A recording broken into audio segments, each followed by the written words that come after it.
Hello and welcome to Glimmer of Genius, episode 39. My name's Luke and I make YouTube videos.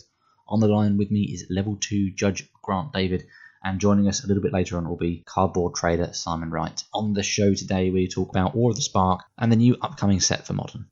If you enjoy the show then please do leave some feedback on our Facebook page, Glimmer of Genius, or you can check us out on iTunes and leave a review there. What's your beef with Horizons? I think what comes to mind when Modern Horizons was mentioned, or when it was, they were like, oh, this is the modern thing we're planning, was I was just like, no one asked for this. No, I don't think anyone really explicitly wants this. I think everyone's like, fine now that it is going to be a thing. But I'll give you an example. When they said Modern, I was expecting, maybe some Modern Challenger decks. Like all of us were, most of us were kind of perhaps thinking. Yeah. One of my cousins wants to get back into Magic, and I mentioned to him that, it might be a thing, that's coming, maybe hold off for a month, and, if they come out, that'd be a good way to get started. And now it's just like, well, okay, sorry, there's a set that doesn't really interest you at all, you'll have to build your own deck now kind of thing. And the thing is as well, what I really liked before Challenger decks were a thing, was you remember that March of the Multitudes deck that was like 70 quid, it's like 100 on eBay now, the Black and White Spirit Modern deck they released. Yep. I really enjoyed that. I picked it up on eBay for like 50 quid, and it was obviously really good value. But what I really enjoyed about that was, one, that it was, a good way to get into Modern, and it actually wasn't too bad. But also there was a guy that did, I'll try and find a link to it somewhere. He did like a short blog about he bought this deck, went to whatever event it was, like GP or something. I think he went like 4-4 with it, which is pretty decent. Yeah. And then what he did was any winnings he got from it, obviously like boost packs or whatever, and sold the cards or whatever, he then improved the deck with, because obviously there's some pretty obvious changes like lands and stuff that you can make to it. And I think he did maybe it was like 3 to 5 events, and it was just like him tracking his event, tracking the events and his results and changes he made to the deck. And it ended up being, I think he went like maybe 6-2. I think was like the end result or something. But yeah, using this out of the box deck that he just really organically modified using him doing really well at tournaments or whatever. And I thought that was a really good idea, and I'd love to see that kind of thing with Challenger decks. But unfortunately, that's not happening. It's really cool that you could do a thing like that. That's one of the things that, like, I get the starter decks or whatever, and like they kind of need to be maybe pitched at a certain level. But definitely, yeah. There comes a point, lifetime with Magic, whatever you want to call it, like there comes a point where there's nothing about these packs that interests you. Like you just don't, they're just not for you. So I don't know. The thing is as well, I think they've kind of boosted themselves slightly recently with the whole, it comes with a badge, it comes with a promo, it comes with these really cool lands or whatever. And I don't know, correct me if I'm wrong, but like every shop I've seen that sells them either has lots that they haven't sold, or the ones they do sell, I'd say at least 2/3, maybe 3/4 of them are by people that already have most of the cards. They just want it because they want it, or they want some special edition card in it. It's never really, or like a quarter of the time, it's actually new players is what it's pitched at that actually buy it. And it's just I don't see why they're not evaluating this again. Maybe we should maybe aim a bit higher, because as a new player, these starter decks are good for like maybe the first month you play, and then they're completely redundant. Yeah, it's weird. Like I look at Pokemon as a comparison, and they it must be a different formula, or they just sell them and it doesn't matter, because like the market is such that maybe friends and relatives just want some dual deck that they can just wander in. Oh, that's got Charmander on the front, and I'll buy that. I agree with that. Timmy. But then I think Pokemon's a bit more accessible, like as like a parent or whatever that doesn't really understand much about it. You can't really go wrong with that. Well, with Magic, I think it's a bit intimidating, isn't it, as to what to get and stuff. Well, like you said, they just go, I've got a Pokemon, I'll get that. And to be fair, with Pokemon cards and stuff, you probably wouldn't do too badly if you're buying that for like a 10-year-old or whoever. They'll probably go down to the shop and play that and have fun and whatever. And I think that's fair. It's different though, isn't it? Yeah, it would be interesting to see, because I know Wizards made noises in the past to suggest that the competitive Magic players obviously don't form the whole of the market that they're kind of trying to pitch at. Like that, casual players do form a lot of their revenue stream. Yeah. So maybe we're sitting here kind of thinking, they're a bit naff, these decks. But actually, maybe we're missing part of the puzzle. But then even that, I mean, like, I'm not the most competitive player, in terms of what I go to and whatever. I sort of just don't think they're even aiming for middle ground stuff. And I'll give you an example. Like, there was a dual deck that was out when Khans came out. I think there was a Sultai one, and then the other half of it was green-black, so quite similar. But I remember teaching my girlfriend at the time how to play, and that was really good, actually. The decks were really, really balanced. And then the next time a dual deck came out, we got that, well, oh yeah, let's have some fun with that. You know, it's not going to go anywhere or whatever, but as long as they're balanced, we should have some fun with it. And it was the Kiora versus Elspeth one, I think it was. Yep. And it was so unbalanced. Like, if I was to put numbers on it, it was maybe like a 2 versus an 8. It was absolutely insane. Like, it didn't matter how unlucky or lucky you were with whichever one. The Elspeth one always won. And that's what makes me think not only are they not really pitching at the right area, but even within the thing it's aimed at, sometimes, at least from the sample I've had of it, then that's not even balanced within itself. At least, you know, if you're going to make a dual deck that's not for competitive players, at least make it so that they're quite even, so you can have a fair, you know, match out of it. Yeah, definitely. Now you've said that, actually, that jogs my memory. I remember the Jason Chandra one was. Oh, okay. I can't remember which way round it was, but it was very skewed. That doesn't surprise me at all, yeah. And I was, yeah, like you say, if you're gonna, especially the decks that they're designed to play together, like that's the one thing that you're gonna do is play them against each other. And if that doesn't really work, it's a bit strange because all you're gonna do is alienate the person who's got the other deck that's not very good, and they're just be thinking, oh, yeah, this game's crap, it's not for me. Exactly, yeah. Or you know, you'll get say if you had 2 kids, you know, and you go, oh, here's a dual deck, and they'll be playing that. They'll be fighting over which deck to use, what good deck to use, you know. Yeah. It's just not very. Like I said, it's the whole premise of it is not designed very well. But even within the idea of it, it's out of my experience, you know, 6-7 times out of 10, it's not even balanced enough for it to be good in itself. No, and it's a shame. Modern Horizons, though, they're going back up to 36 booster packs in this one, aren't they? Yeah, I think so. Yeah, because it's not like a Masters set, I say.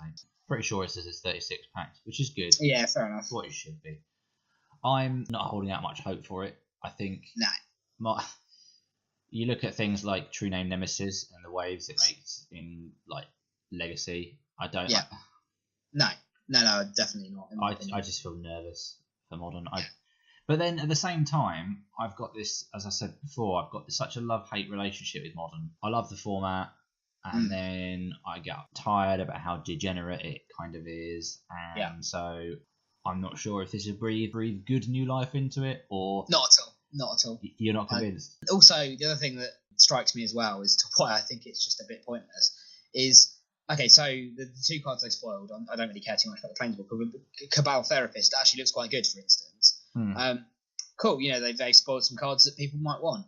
I look at those cards and go, cool, if I want them in a deck, I'll go online, spend 20 quid and get a playset of them. I'm not going to buy a single one of these booster packs. No. It's Modern. You don't buy booster packs to get a better Modern collection. You buy singles. So I don't really see what this is aimed at, you know? No, that's very true. It's just going to... There's going to be a lot of bulk, which there's going to be absolutely no need for. Yeah. So, yeah, I'm very much like, why did they even bother with this? You know, so many people I knew that were trying to bet over what it was going to be. Most people, like I said, were challenge decks or something else. Maybe they could do like some anthology thing that did have Modern staples in it, or some, you know, plane chase kind of style game mode thing, which would have been quite cool, would have been quite interesting. But this, I'm just like, no, I don't. This doesn't really add anything to it at all. No. Do you know what I'm half expecting they'll do? They'll do some sort of ridiculous reprint from Legacy. That would be... This is what I'm worried about, though. This is what's giving me anxiety about it, because I'm just like, Modern's already, you know, struggling a little bit. They're going to completely wreck it by, like you said, reprinting True Name Nemesis or something. Yeah. I'm trying to think of a safe card. So something like Force of Will. I was playing this game at work, actually, with someone. I can't remember what we thought of, but it was actually really difficult. To come up with a safe reprint that they could... Yes, exactly, yeah. Because we're like, hard. Land, okay, well, it can't be the other fetches, that won't work. It can't be this, it can't be this. Oh, it's difficult. Do you know what, obviously it won't happen, but can you imagine if they kept it hush-hush and they were just going to reprint all the original jewels? It just... Can you imagine? I would love that personally, because I hate the... You know, everyone that complains about the reserve list. Yeah, reserve list, that's it, sorry. Literally everyone that complains about the idea of that going away has copies of them. So I'm just like, you don't like it because you're going to lose money. Yep. But then that's always what happens in any collectible. Unless it's something that was from like 50 years ago and they went out of production with the whole thing. This happens with collectibles. This is a current card game. Everything drops in value when something gets reprinted. I don't see why this is any different. Yep. Or you know, or if they do it, they can be fair about it. They can go, look, okay, the reserve list will be lifted in, say, 2 years, and then, you work it out kind of thing. That'd be fine. Yeah. I think what they're scared about is backlash from people because they've said they're not going to do something. So then people make financial decisions based on something they've said they're not going to do. Again, not only do people that complain about it being lifted already have copies, but also the reason why I don't think they really need to worry about backlash is when was the last time a legacy player spent money on new products? No, it's true. They've already got everything. Who cares? Yeah. I guess it's more collectors. You get people that have got more money than sense and just try and collect. But then I'd argue this isn't a game that's supposed to just be collected. And also, if they've got more money than sense, then they shouldn't care about them losing money. True. So I'm like, I don't get it. There's literally no argument that makes me think it should be a thing. No. I was beginning to sense that vibe. I don't actually have an opinion one way or the other regarding the reserve list because it's one of those things that will affect me in such a minute way that I'm just whatever. I mean, I'm open to someone making an argument as to why it should exist. But every time I think I've heard someone talk about it, it's very much started with like, back in my day. It's just like, you've been in the hobby like 20 years. You've seen so many changes. This is no different. Just stop complaining. Yeah. I think as well, like you said, is a lot of the arguments for maintaining the reserve list do, even if they're not directly trying to do it, they might shroud the real reason why they don't want it to be taken off with a clever argument, but it does come back round to they've got something invested in the fact that the reserve list is in place. So, like you say, if you take the hit that people will take out of the equation, it would be interesting to hear what people's thoughts on the reserve list would actually be. Yeah, although the problem with that is, though, I don't really want to see what Modern would look like with those duels available because you were basically just playing Legacy. It would be awful. I don't actually want that to happen. No. This is the thing. This is the conversation I was having with the guy at work about what's a safe reprint. Because it's the same problem. It's just like you're going to be just playing Legacy Light or whatever. And this is why there needs to be some sort of new format, not just this really weird niche in between, card set. They need to make something new that is fresh or different or isn't affected by minute changes like this. Yeah, absolutely. I know they were talking at some point of a new format being invented at some point in the near future. Frontier. I vote Frontier. I wouldn't mind some sort of Frontier, like the principle of it. So choose a certain point and then go from there. That would be great. Yep. I've already got some deck lists. You remember there was that hype about it. It was about last year, I think it was, when it was like, it's a new format, and then a bit like Tiny Leaders, it kind of died out. But I made some deck lists and I had good fun because the time I was playing Magic the most, and I actually know a lot of people that started playing Magic around this sort of time, around sort of Khans or whatever. There are some really cool decks I wouldn't mind playing again that I miss from Standard that would be obviously slightly faster, but would be really cool in this Frontier format. Yeah. And if we're using, the system they've done before, obviously Modern was when the frame changed. It would be exactly the same thing. So it would be Magic Origins onwards, and that would be the new format. And I think that's simple enough. Yeah, I think it would work. A part of me would be happy to not have fetch lands in it. It would be nice to have a format which didn't, like an Eternal format or an older format which didn't have fetch lands. Yeah, so although it would kind of break the I say theme, it's only Modern that has done this so far. Just picking a point and going onward from there, I've got no problem with either, because again, it would just be, I just want another Eternal format that is a bit newer. I just want Standard that doesn't rotate effectively, so, or extended, as that was a thing before. Yeah. Oh, is that Simon there? Hello. Yes. We were just, Grant was just kicking lumps out of how crap the idea of Horizons is, and I'm not inclined to disagree, really. I'm struggling to kind of see the point of it. Oh, it's odd how, as the only non-modern player, I'm quite excited for it. Explain. Well, I just thought it'd be a chance to diversify a rather boring format. Whoa, say what? But by diversify, what do you mean, though? Because if they're everything legacy stuff, then that's really dangerous. Yes, I mean, there is a possibility they are going to fuck it up big time. So, muck it up big time. But yeah, I just thought it's interesting. It's something different. For the price tag, have you discussed the price tag yet? No, not of Horizon. So you could provide some knowledge on that, because we were just. It's whatever you want it to be. Yeah. No MSRP anymore. Oh, what? $1 million. What? No. Yeah, it coincides with the release. So well done, Wizards, there for making all of the right decisions. Oh God. I think that's more so that Amazon can undercut everyone, or Wizards can sell through Amazon at less than MSRP. Wow, they really are just kind of completely turning their back on the stores that have basically been the portal for which new players enter the Magic arena. Forgive the pun, but like, but that's true. I mean, I went to a card store. That's how I picked up the interest in the game after meeting some friends that were playing it, and I find that. So just to elaborate, so they're basically not having an MSRP, so that is so that they can sell cheaper and more efficiently through Amazon, which doesn't then support local game stores because people are going to be buying through Amazon a bit. Well, that's just one theory. Okay. I think but local stores get a new WER system instead. A what? A new WPN system. Oh, lovely. Yeah. Does it use software that isn't from Windows 95? That has yet to be confirmed. There's now that they're getting rid of the stages. You know, you have different levels of store, core plus, advanced plus. But they got rid of levels, so there's no longer levels, except there is one new level. Right. WPM Premium. Okay, so the only level that matters, and that is the ability to host the Mythic qualifier.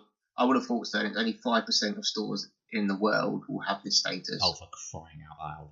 I haven't been informed, so I guess my store doesn't have it. So that's nice to hear that today as well. Yeah. Well, yeah, that's a bit of a bummer.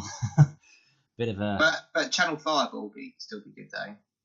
I bet you they've got premium. They probably got their own extra stage. They've got Premium Plus. Yeah.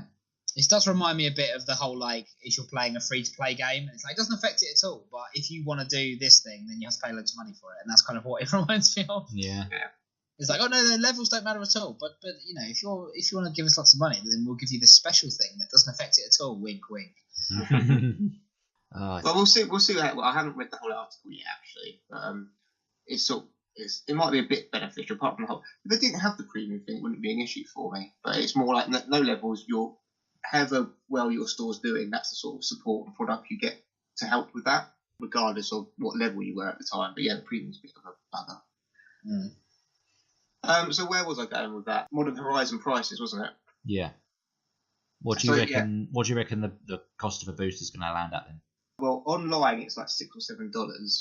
So people are saying, oh, it is a premium product, because there was a conversation that because it's a summer release, it was going to be similar to, and it's not a limited print run, it's print to demand. It's going to be similarly priced to like Unstabled or Conspiracy sort of product. Because this price increase on Modo, people believe that it's actually going to be a premium product, and that boxes will go for more like $200 instead of the normal like $90, $100 range. Then we have no idea what's in it yet, though, do we? Because if it's legacy stuff, then obviously that does justify that. Yeah, but what I was thinking it might have been like a normal price product is because War of the Spark GP London pre-release is £70 for 6 boosters of War of the Spark. The Modern Horizon pre-release of GP event is $99, which is almost equivalent to £70. So if they're getting six like $10 boosters, that's fair, for the same price, when GP London attendants get $4 boosters for almost the same price, that's a bit shit. It's certainly not on the level of any master set. I think it's somewhere in the middle, if anything. So yeah. And it's also 36 boxes, 36 packs of boxes, not the normal 24. What was a master set? Yep. We'll see.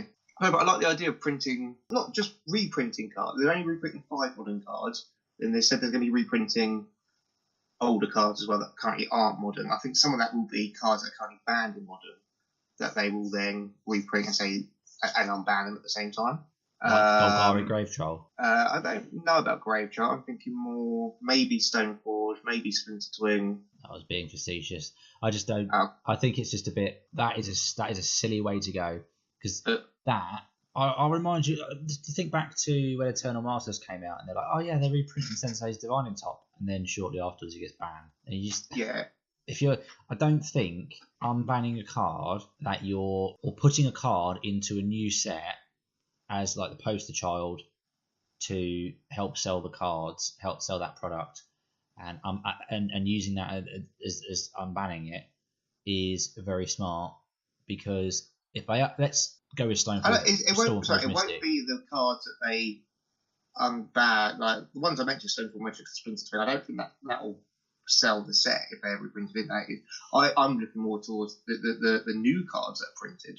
That there are no current printings in. If these cards only bust open current modern deck types, and they have to go in there, or they actually just create new deck types by themselves, that's huge. It's scary. I think that's the issue. One of the issues I've got with it. I just don't. I'm afraid. I haven't. I think there's a lot of modern players sitting there going, "Oh, what if my deck's no longer any good? My deck that I can play forever and ever, if it's modern." Mm. And if it suddenly becomes no good, then I'm a bit buggered. But I think you always play that risk with modern in case your deck gets banned or what have you. Modern kind of goes around in cycles anyway. The decks that tend to be quite good and not good at any given time.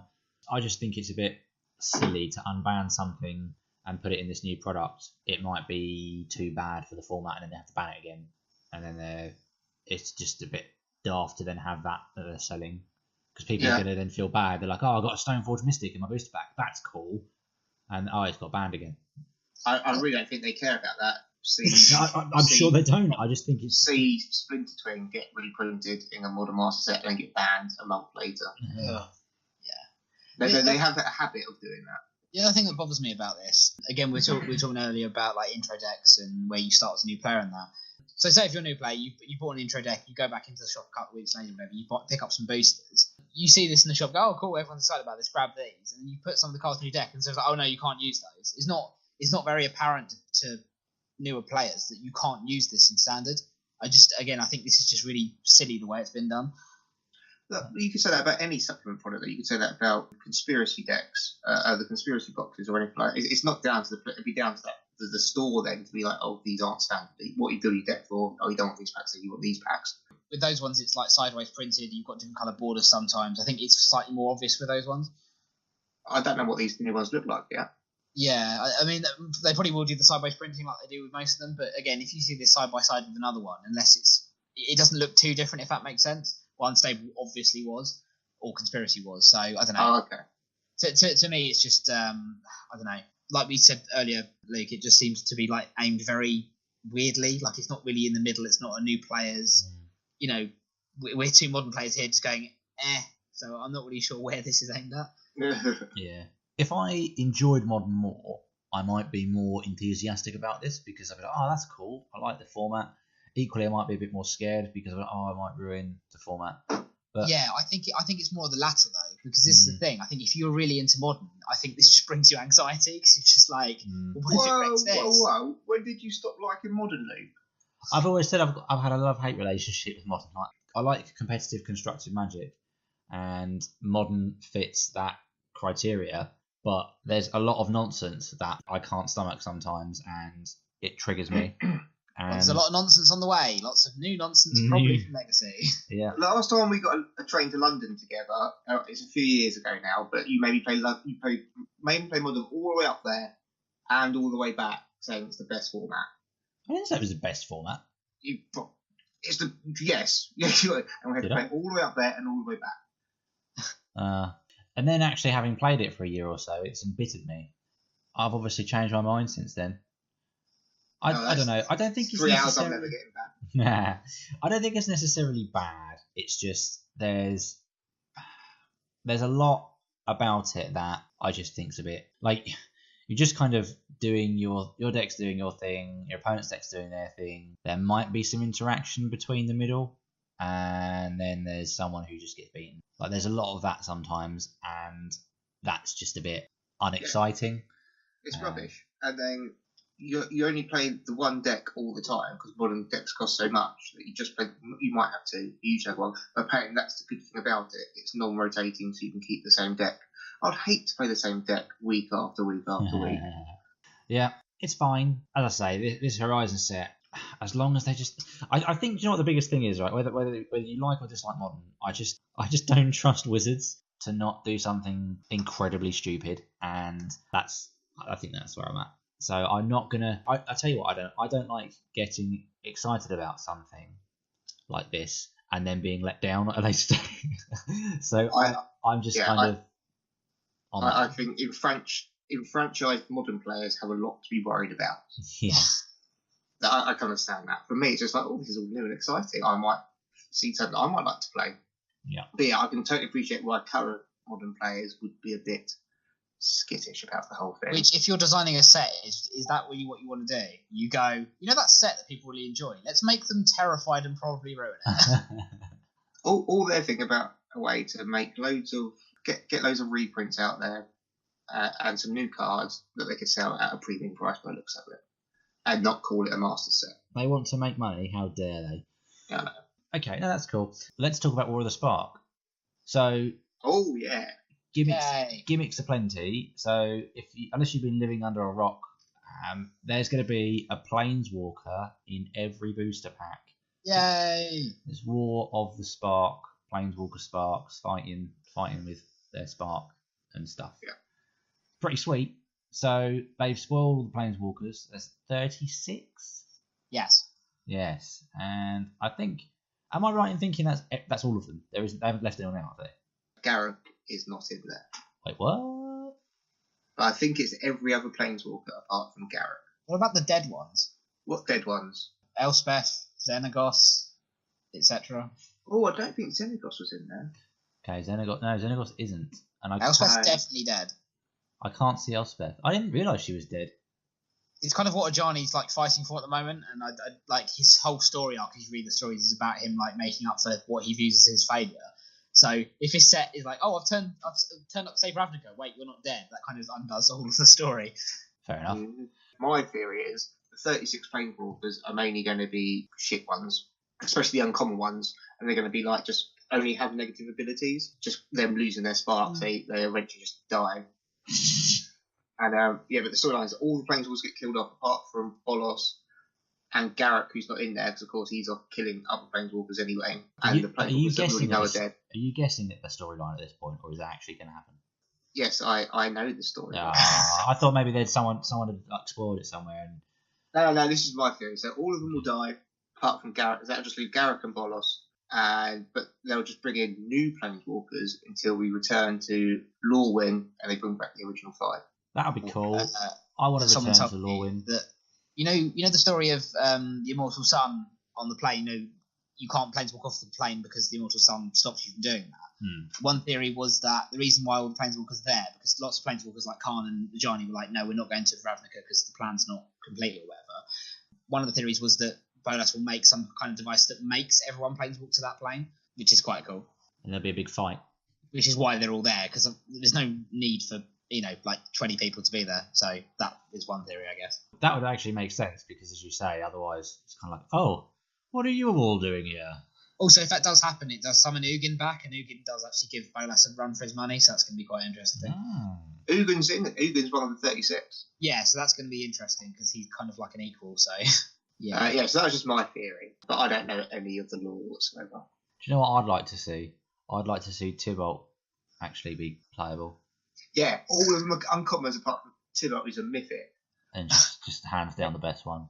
There's quite a few like joke memes or comics about Tybalt being like the ultimate planeswalker as a result of War of the Spark and stuff. It's hilarious. Is it just going to be like a giant Royal Rumble? I'm fine with that. Yeah. But also, this does raise the question about if there's going to be planeswalkers everywhere, it's going to have to be some like 1 mana, 2 mana, possibly colourless planeswalker removal of some sort, I imagine. I'll just buy Vraska Contempts. I mean, that's cool, but for other colours, I meant. Buy Vraska's Contempts. Sure. Get them now while they're cheap. Yeah. So, who is the one that looks like Predator in a complete? What? It looks like a Death Eater. Ashiok. No, that's the one without a face. Oh, he is a Commander Planeswalker, I believe. I can't remember his name. He's from one of the Commander sets. Oh, cool. Nice. Fair enough. Didn't recognise him at all. He looks pretty cool though. Which one? What about? Can you recognise the guy next to him? Vraska? No, the other side. Jace? No. Ugin. We might be looking at a different picture. Ugin? You're just shouting names now. Spartacus. Yeah. No, we must be looking at a different picture. So there's one guy who's got like loads. It looks like he's like making loads of glass plates float. It's not Venser, is it? Because I'm pretty sure. Yeah, I would have thought so. One of them is Venser. Venser does have that kind of ability, so. Oh right. He's looking good for his age. Is Venser there then? Yeah, I'm not sure how this works. He looks like Captain Scarlet. Dun, dun, dun, dun, dun, dun. So, War of the Spark, Planeswalkers in every booster.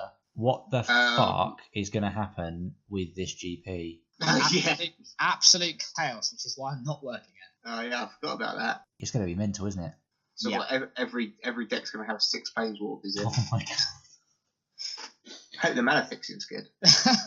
That would be the big thing, wouldn't it? It's like, they've got all these Planeswalkers and all these colours, but not a single piece of mana fixing.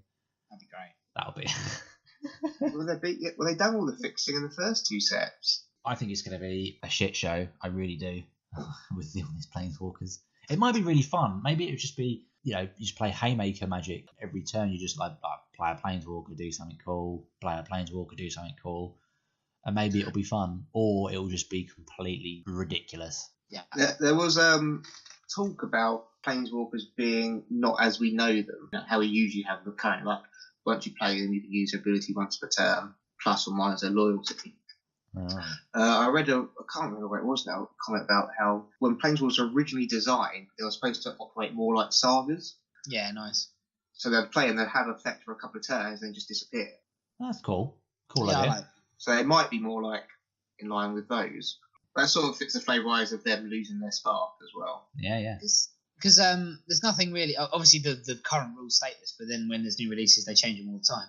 There's nothing really that says that Planeswalkers have to operate the same way. You could just go, it's a Planeswalker card, they're legendary, they don't have loyalty counters, they now work as sagas kind of thing. They could just change how these Planeswalkers work, and then, in future as well, change how they perhaps work.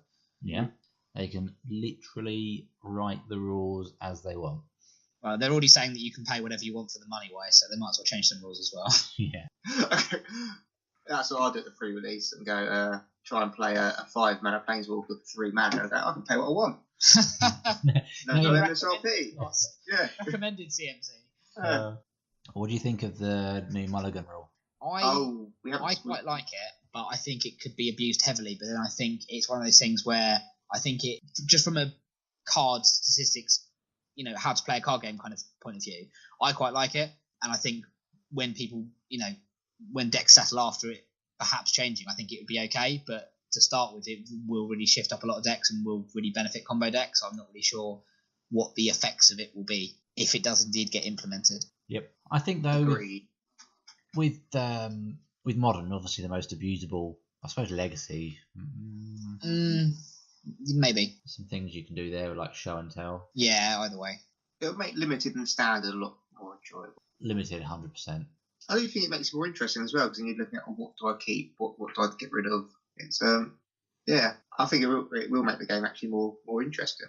Serum Powder is a slightly more relevant card now, but then to be fair, it still needs to be errated as to how it does interact with the new Mulligan rule. What does Serum Powder do? Serum Powder is, if it's in your opening hand, you basically get a free Mulligan. You exile the cards that you have, and then you get a free Mulligan. Oh. What's the wording on the new Mulligan rule? Give me an overview so I can remember, how this works with it. You still draw 7, but then discard down the number of times you mulliganed. Yeah, so Serum Powder says any time you could mulligan and Serum Powder is in your hand, you may exile all cards from your hand, then draw back to many cards. You can do this in addition to taking mulligan. I guess that means you wouldn't discard afterwards if it's take a free mulligan. I don't know, it has to be a raft. Yeah, again, I don't think anyone officially knows how this would work with it. I think hopefully it would just mean you get one free mulligan like it did before. But this is already it's not too bad because it's an uncommon, but the price has spiked a little bit because people are like, oh, this is quite relevant with the new Mulligan rule. I think it's quite irrelevant with the new Mulligan rule. It makes it a lot worse as it currently stands unless it gets errated. Yeah, you're right. Sell your Serum Powders into the hype. Yeah. What else does the card do other than that? Is it? It's a 3-mana artifact that taps for colourless. You sometimes see it in some regular Tron lists because it helps you mulligan for Tron lands, and also you can then tap it for mana. And also you see it in decks that are just extremely combo heavy that need to mulligan. Fair enough. Yeah, it's a weird one. I've never actually seen anyone play it, but I know that it does get played. Yeah, you got to be doing something pretty broken to want to put that in your deck. It interacts quite fun with some Eldrazi cards as well, or some other cards as well. But you can exile that Eldrazi that you can cast from exile in a Tron deck, and then you get some better cards and get him back. It's great. I love that little card. Yeah, he's good. There's 2 creatures that already have that ability, but they're blue, so you obviously can't do it in colourless. But I do like the whole play from exile thing. Yeah, I kind of wish the new Squee was a bit more playable. Yeah. Just doing those kind of shenanigans, great fun. I cannot work out who this other Planeswalker is. I did have a list of them all somewhere. Yeah, I did. I'm struggling to match them up to things. Why did they go to the trouble of doing all this stained glass artwork if that's not going to be a version on a card? Promos, maybe, or something. That'd be quite nice. Tokens. I like the idea of them doing, GP or whatever editions of them in stained glass because people will buy the hell out of these. Yeah. They're nice. Actually, Simon, you might be onto a shout there. If they do like a mini ultimate or something equivalent, these might be the art on those tokens. Yeah. So that's going to make them a bit more sought after. People have already started doing alters. I'll put it in the chat. Someone's done a alter the Domri, so it looks like it's made out of stained glass. It's quite nice, actually. So yeah, I think people that do alters might want to start doing these. Do you think this influx of cheap new creatures is going to make Mox Amber playable? Cheap new Planeswalkers, you mean? Yeah. No. No, neither do I. I mean, the thing is, a lot of these Planeswalkers are going to be in the set because that's the theme of the set. And let's be honest, I can't see more than about 4 or 5 actually making it in standard properly. So I don't know if that will define it enough to have Mox Ambers as a thing. The Death Eater one is Davril Kane. Yeah. Okay. Still none the wiser. Is he good in Commander? No idea. Well, that's your format, Simon. You should. Why don't you? Oh, that guy. Yeah, okay, fine. Is he from a Commander deck? Oh, and the guy with the radar hat is Mu Youngling. With the Who radar is? hat. From the global set. So there's both the Planeswalkers on the Commander set are in there. What's a radar hat? Radon hat. I thought you said Radar radar. hat. I'm not going to pave over that. I honestly thought that's what you said. No. So I mean, you it got encompasses both. It's fine. Yeah. Davril Kane apparently is, I don't know if you've seen it, obviously I've seen it because I've been reading the stories, but with the stories they've started doing more like novelettes or novels, whatever you want to call them, and he's one of the main characters for the current one. So yeah, he's got a lot of focus story-wise, not very much game-wise, but story-wise he's got a novel about him. part of the Sith. Yeah, sure. Okay. He's from Innistrad. He looks like he's from Innistrad. Yeah. Racist. Just profiling him there. Got that look about him.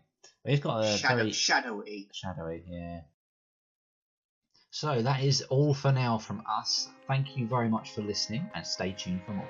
Take care. Take care. Bye. Bye.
Let's leave Horizons there, and we'll wait and see. Where are you leaving it? On the fence. Fucking hell. I was going to say on the horizon. On the horizon. Oh, sorry. I was kind of cogitating, saying we'll see what's on the horizon, but it didn't really work. But we're shit, so we have to cut all this out. I'll tell a really good joke later when you're both gone, and I'll put some canned To your laughter cat. to my cat.